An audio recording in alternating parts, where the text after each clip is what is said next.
Fun fact, about 75 to 85% of real estate agents are out of the industry within 5 years. That's a huge turnover. That might explain why some people ask the fun question of, hey, Susan, are you still doing real estate? Like it's a hobby. Hi guys, welcome to my channel. If you're new here, which you probably are, thank you for checking me out. My name is Sam, and today I want to talk about 8 mistakes that you might be making if you're new to real estate. So mistake number 1 is not planning or not saving before you get started into real estate.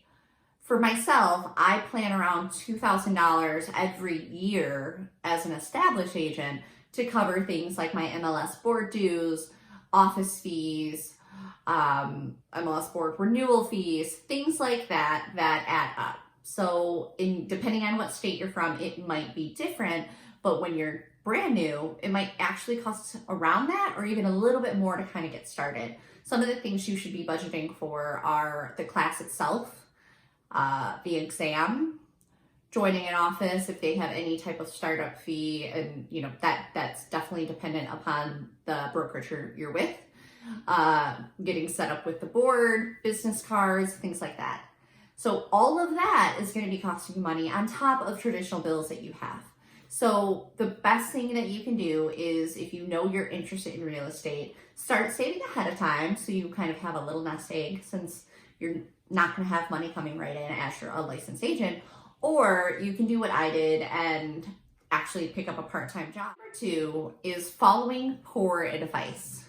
So if you have already started talking about getting your license, or if you're already in an office, I'm sure you've encountered lots of unsolicited advice. Very similar to the advice a pregnant woman gets, or new parents get, or a college student trying to pick out his undergrad degree. No one has asked for this advice yet. Everyone's ready to offer. Now, don't freak out. Some of the advice you get from senior agents could be fantastic. It never hurts to learn from people who are in the business. However, not everything that they do is going to apply to what you want to do, and it might not work for you. I remember one of the things I was recommended to do as a new agent was to spend like $300 on open house signs with my own name in it. So I have no listings, no buyers yet, but go spend a ton of money on branded open house signs when you could probably just borrow them from the office. So just take advice, write it down, see what works for you, and be a little picky. Don't just hit the gun running because one agent told you it was a good idea and it worked for them 10 years ago. Mistake number 3 is being too aggressive. Being too aggressive could be either in person or on social media. So it's great to get yourself out there. You want people to know that either you changed careers or what you're doing now. You want to connect with people. That's what we do in this industry. However, when you're doing it in a way that comes off as pushy or like salesy, people are going to close off. No one wants to feel like they're being sold to, especially when they're not shopping. So just focus, calm, be yourself. You don't have to say, hi, I'm Sam, I'm a real estate agent, to every single person. Chances are, if you're having a real conversation, if you're asking about their career, they're probably going to ask about yours as well. So you'll have that opportunity. You just don't have to throw it at people, because you're probably going to scare some people away. And then when it comes to online, it's okay to post about being a real estate agent, whether it's a cool house you came across, or your first buyer, whatever it is. But don't flood your social media with only real estate things, because people are going to lose interest. Imagine if your favorite barista at Tim Hortons or Starbucks was, only posting about that, and they're like, hey, just clocking in, hey, making the coffee, got the donuts ready. I mean, actually scratch that. That might make me just want to eat some donuts. However, that doesn't really apply for us in real estate. People are going to get bored and tune you out. So have a healthy mix online. Don't be overly hungry for the paycheck. Like, yes, you want to get clients, you want to start closing and selling houses. However, when you come off as that pushy salesperson, you're way less likely to actually connect with people because you're so focused on the paycheck as opposed to actually helping people. Always put your clients first and be client focused, and then the paycheck will follow. Mistake number 4 is not being organized. I know that sounds like a very broad statement, but there are several ways to get yourself organized to prepare yourself for success. And the first one can be creating a business plan. Every year I like to write a business plan. It doesn't matter if you're brand new. This kind of helps outline what you want your entire year to look like, and then it's much easier to break down those smaller goals into what each month, week, and day should be. And if you'd like, I can actually create an entire video based off of how I write my business plan and what goes into my business plan and share that with you. Now, creating the business plan is great, and you want to have some sort of schedule in there, and it doesn't have to be a schedule that is, some mega agent or some trainer told you this is what your time blocking schedule should look like.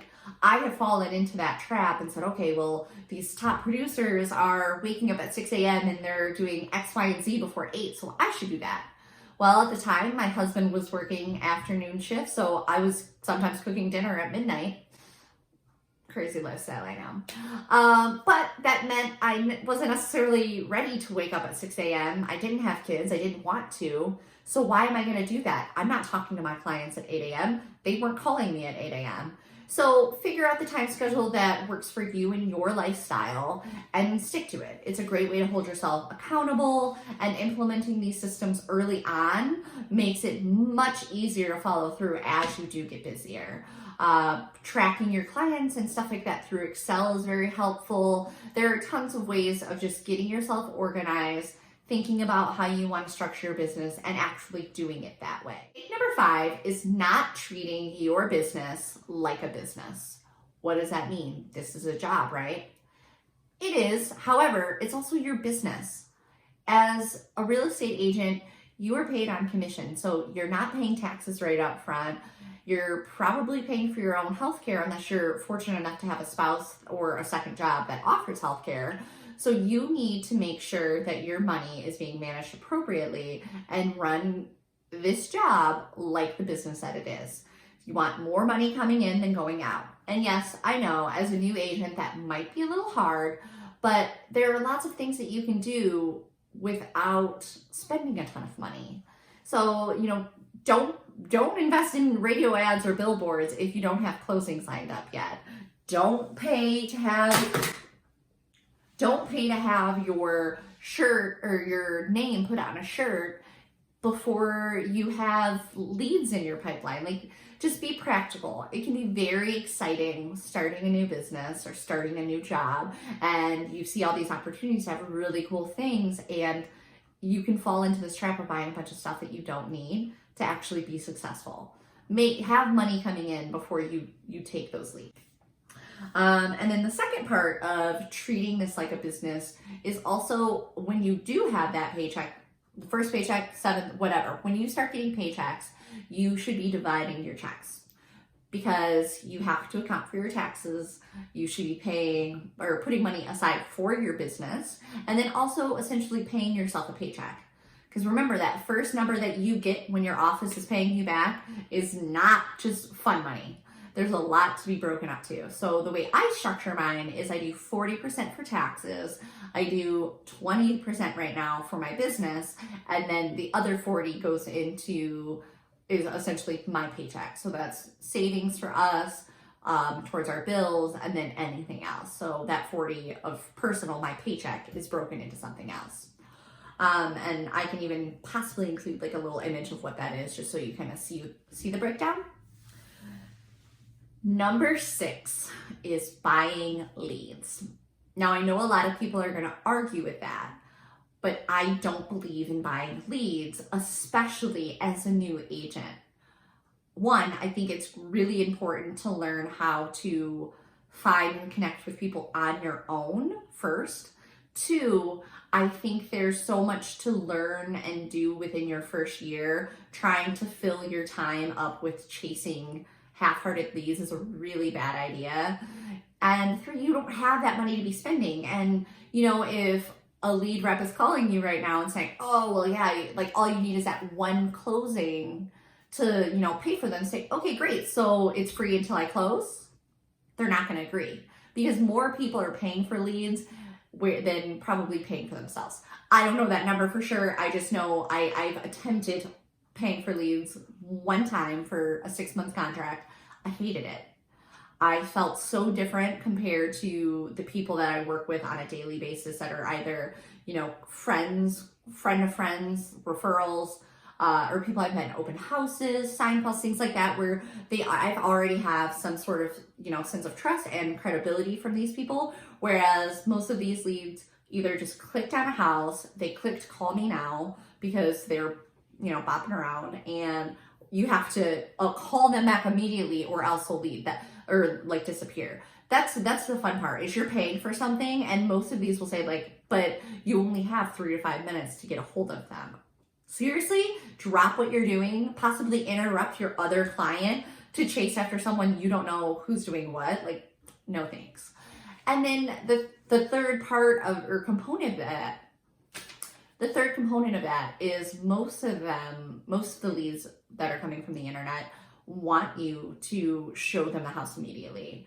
So they may not be pre-qualified. They may not want to deal with a buyer consultation. They want in now. So you're essentially just opening the door for them. I'm sorry, I value my time and my family's time much more than that. If I have established clients and we come across a great house, I have jumped over, the moon for that. But for a stranger to call and say, hey, I'm in front of this house, come show it to me right now, that's absurd. And also incredibly unsafe. Our job is already very risky and it opens us up to a lot of danger, but you're setting yourself up for an even greater risk if you're meeting strangers at, some empty house that it's too much. So be cautious, save your money. If you want to, add that to your pipeline down the road once you have business coming in, it can't hurt if it fits your business plan. But doing it early on because you need something, you're going to spend more time chasing stuff when you could be dedicating that time to connecting with people in your sphere or, taking additional classes so you really learn how to find leads. And if you'd like, I can do a video on dedicating what you want and how you find leads through either marketing online or just your sphere. And when I say your sphere, that's people that you already know. So mistake number 7 is getting ready to get ready. In our job, it is so easy to continue to get ready to get ready. What that means is you have a plan. You're going to try, let's say, open houses. So instead of just asking an agent to hold an open house, you go home and research things you should have for an open house. And then you create your own open house sign-in sheet. And then you practice what your open house feel is going to be. And you can do a million different things to prepare for this. And I'm not saying you shouldn't practice or run scripts or things like that. However, at some point, you're gonna have to execute whatever is on your plan. So that may be meeting your first client, holding your first open house, going to your first listing appointment. These are all scary things when you're new. However, that's exactly what is gonna have to happen, and that's how you learn. Every person and every job is new at one point. So get over it, do it. Quit planning and do it. Mistake number 8 is expecting to get rich quick. Shocker, I have 5 years in and I'm not rich. Now, I think our job has a wonderful potential to make money, to build your, lots of agents tend to build teams or just, there's an amazing opportunity to grow. However, if you are signing up or making the choice to join real estate because you want to get rich, and especially thinking that's going to happen quick, is going to really deflate your ego and you're going to, get burnt out really, really fast. You know, occasionally in this job, you may be working with a buyer for 6 months, they lose their job, something happens, they don't want to work or buy the house. Okay, so you've just invested all that time and labor into something and you're not going to get paid.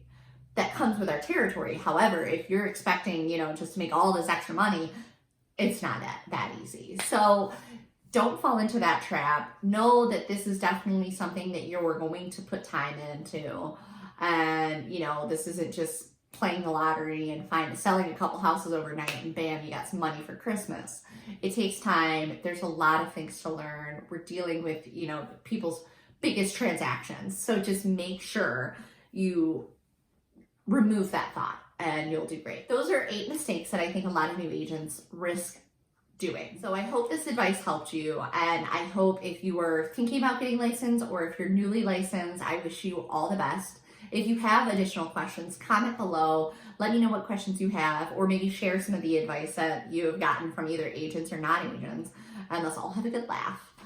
Thank you so much for watching my video. I hope you liked it. Please hit that like button if you did, and don't forget to hit subscribe. I put out new videos every week, and if you want, hit that little bell, and that'll actually tell you when I put out a new video. Thank you guys. Have a great day. Bye.